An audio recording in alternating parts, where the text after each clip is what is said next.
Hello, welcome to Pardon My Frenchie. This is me, 143. If you don't have a friend, you have one now. This is an exciting week. This is episode 1 of my series of 10 in the AI videos that I am creating. Back a few weeks ago, I had done the first one, which was Peaceful Pause, and then the second one was The Definition of Unconditional Love. Those were my first 2 books that I've published, put those in AI videos. Now, I just recently wrote a story and put that in an AI video. I really hope that you enjoy it. It is how our little Coco came into our lives. Kind of a interesting way that she stumbled into our lives, not the traditional way. It was very, very unplanned. We had a different plan, but God had another plan for us. So we went with that one. And we are over the moon. And it was one of the best additions to our family. We could not ask for anything more. So I hope you enjoy it. I really enjoyed writing it. And I hope you enjoy the stories coming up in the future. So please hit that like or subscribe button. Send all your friends over. If you don't have a friend, you have one now. Till next week, thanks for stopping by. Have a good night. Bye-bye.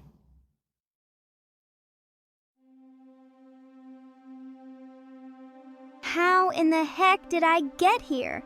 It's cold and dark in this barn. I lay in this cramped little cage that is filled with newspaper and hay. Sometimes there are humans that come by and take me out to change the bedding. But mostly they come to check on the puppies when I have them. Day in and day out, I sit in this cage. There are others like me here as well, but we never get out of our cages unless they are cleaning them, then right back in. We never get to play with each other either, so we just sit here and look at each other. I must say, I have the most beautiful puppies. They have so many colors. I love each one of them quite a lot. I love being a mom. It hurts my heart when they start taking my babies from me, but there is nothing that I can do about it because I'm stuck in this cage. The only thing that keeps me sane is knowing that my babies are free. As much as I love them, I don't want them to live their lives in a small cage. A good mom wants more for her babies no matter what. I just don't know what I did to deserve this life.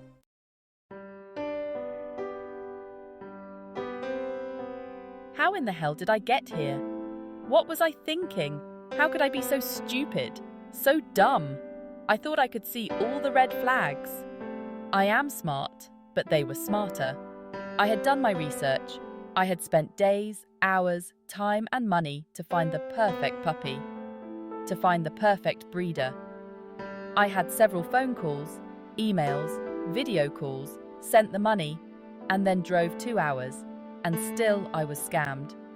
The people scammed me, shattered my faith in humanity, broke my heart and made me look like a fool. I was heartbroken and crushed. I went into a period of depression. I don't know what I did to deserve this in life.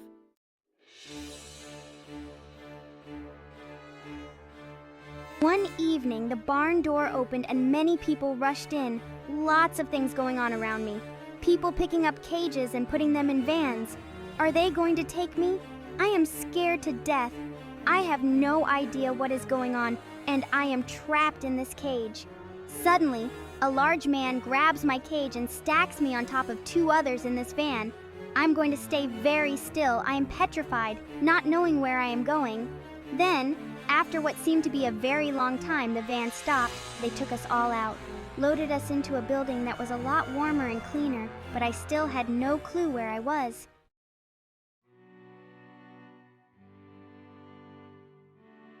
Staring up at the ceiling from my bed, feeling numb, feeling dumb, wondering how people can do bad things to good people.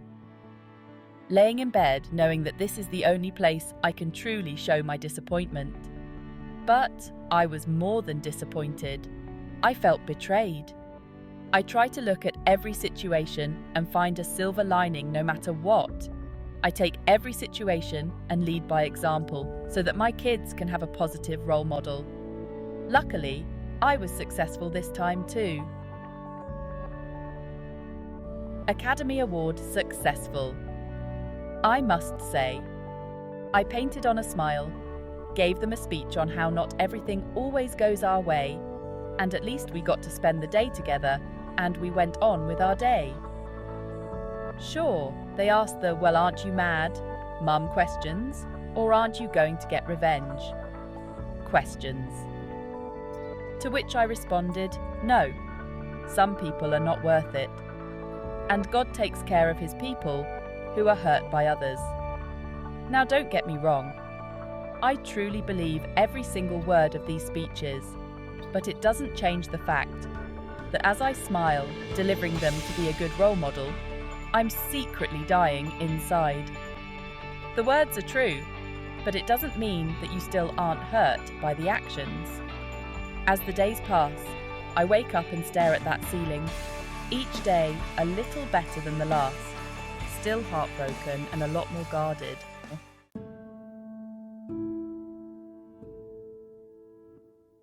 Well, good morning, is all I can think to say right now. I was able to fall asleep for maybe a couple of hours after we arrived in the dead of night. There was so much going on when we arrived, between getting loaded into the van, people I've never seen, then being put in this large cage-like room. I see others in similar cages. I know a couple, but not many. I have no idea what is going on. There are many people coming and going that I just stay in the corner trying to blend in with this soft object. The soft object is a lot nicer than the hay I would lay on, and it's warmer, so I am going to just wait over here until I can make heads or tails of any of this.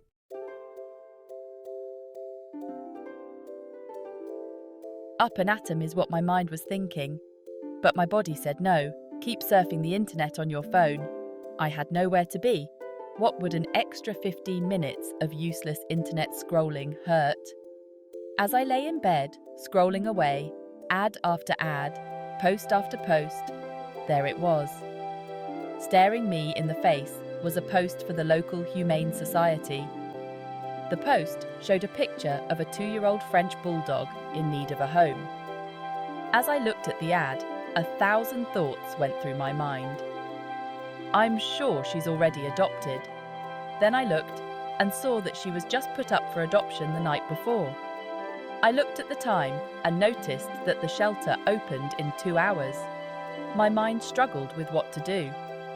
As I laid in bed, I must have gone through every scenario as to why not to go. Shelter dogs can be a lot depending on where they came from. Shelter dogs may not get along with your current dogs. They may not be housebroken, or they can be overly aggressive. I tried everything to talk myself out of going to the shelter, but something inside me said, just go and see her.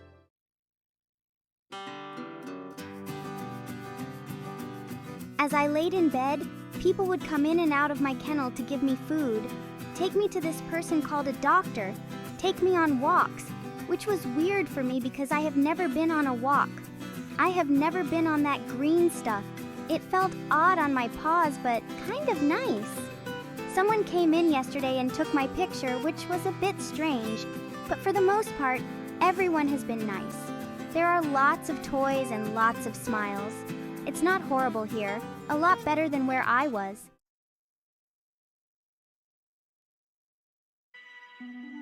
Well, here it goes. No turning back now. I make my way to the reception desk and ask to see the French bulldog that I saw on their website.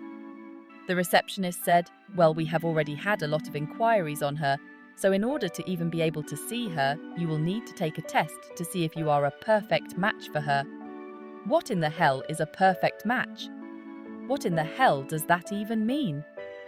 Is what I was thinking.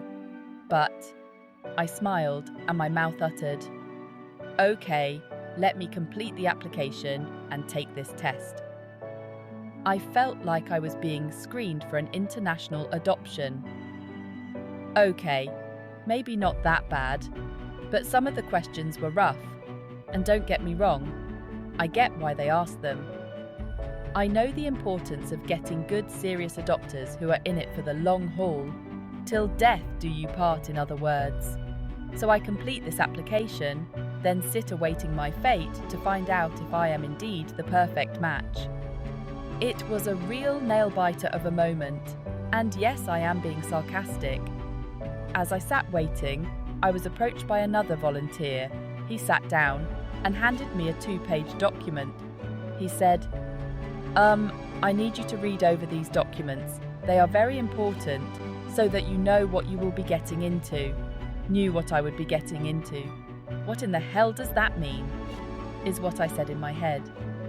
But on the outside, I smiled, took the papers and said, "Oh yes, of course." The volunteer quick shuffled away. As I sat, papers in hand, I started to read through 2 pages of literally one of the saddest, most heartbreaking documents I have ever read. I never fathomed that I could have felt any more emotionally lower than I had already been feeling currently. But nope, these papers that I was currently reading took the cake. If these papers didn't send a potential adopter running for the hills, I don't know what would. And in all fairness, it's good to be upfront and honest with what someone would be getting into before making a lifelong commitment. Because let's face it, not everyone can handle challenging situations, which is why animals get returned to shelters after being adopted. The documents that were handed to me went into detail about how this 2-year-old French bulldog has lived her life in a small cage. She was continuously bred over and over. She was never given a name. She was never shown love, never had her own loving family, and she knows no life other than being lonely and to have puppies for monetary gain. As I read through the papers, I will be very honest, my mind went to my current dogs. How would such a broken dog adjust to our current dog pack? Would I be taking on too much? Should I just go home? Would she be better off with a family that has no other dogs? A better environment to heal? Is this a mistake? Why wasn't any of this information in the ad on the internet? As my mind raced in 1,000 directions with second thought after second thought, I heard in the distance a female voice. "Jennifer? Jennifer! Shit!" I said in my head, but I smiled and said, "Yes, right here."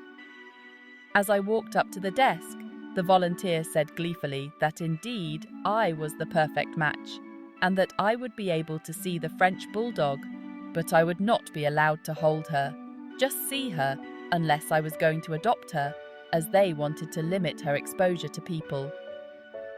"Okay, perfect," I said, as I walked down the long hall. I had all of these thoughts going through my head, but mostly how in the hell I was going to get out of there. Clearly, I had made a mistake. This was way too much to take on. I need to just go with a puppy and be done with it. Okay, I will just see this dog, go home, no commitment. It's that easy.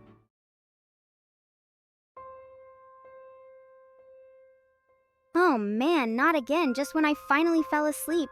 I think my days and nights are all messed up. I wonder where they are taking me now. Huh? This is a new hallway.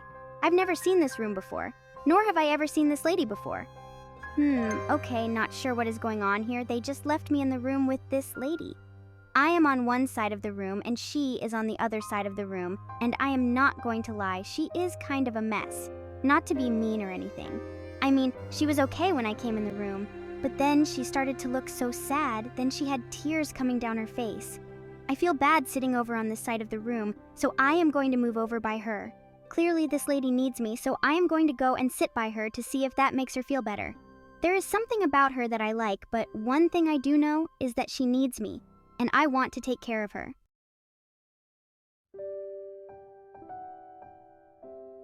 This dog is a mess. What in hell did they do to you? My heart sank when they brought her in the room. They put this beautiful merle-coloured French bulldog in the middle of the room. Her head was hanging low. She looked scared. She had low energy, and she just walked slow around the room. You could see signs of where she had multiple litters of puppies, and her face was gentle and sweet. Tears started to stream down my face as I thought about how awful her life had been up until this point. I could never imagine treating an animal or a human as bad as she was treated.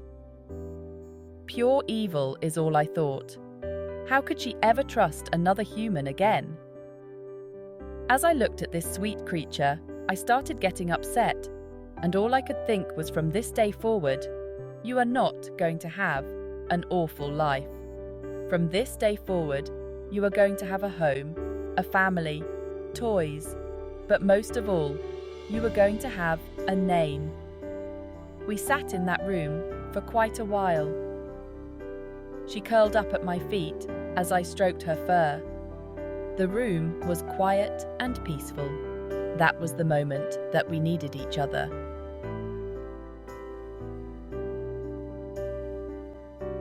The door to the room opened and the volunteer asked, "Well, what do you think?" I said, "When can we leave?" He said, "Let me get the paperwork and her things and you are good to go." The volunteer left to get the paperwork. I looked down and said to myself, she needs a name that means something, a name that is a diamond in the rough because she is so special, a name that shows that she will be living a great life now, a name that signifies beauty and grace.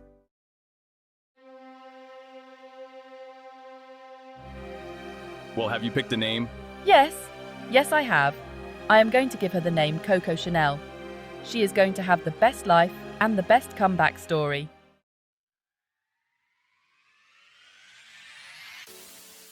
After sitting in the room for a while with that lady, I noticed that she looked very happy now. I saw her talking with the volunteer.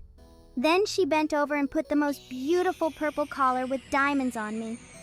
I have never had a collar, let alone such a beautiful collar. I felt so special. People started coming into the room giving me hugs, and then the nice lady took me out to her car. She opened the front door and put me on the seat. I never sat in the front seat. I normally must sit in a cage, but I don't think this lady has one of those. We drove off from that building, never looking back. I eventually moved over to the lady's lap. She didn't seem to mind. I think it made her very happy, to be very honest. It was a happy day for both of us because she needed me and I needed her. Life is funny sometimes, especially when it brings people or things together, especially when you don't expect it. You always have to remember that God is always in control and He always has a plan for our lives.